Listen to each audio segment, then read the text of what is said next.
எந்த பெண்ணிலும் இல்லாத ஒன்று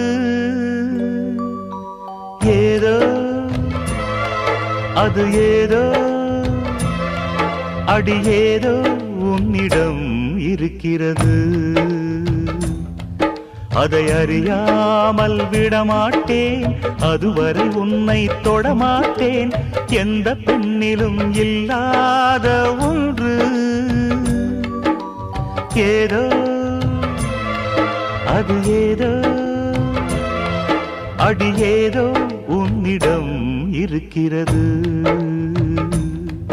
அதை அறியாமல் விடமாட்டேன், அதுவரை உன்னை தொடமாட்டேன். எந்த பெண்ணிலும் இல்லாத ஒன்று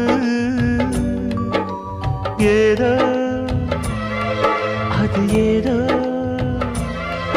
அடி ஏதோ உன்னிடம்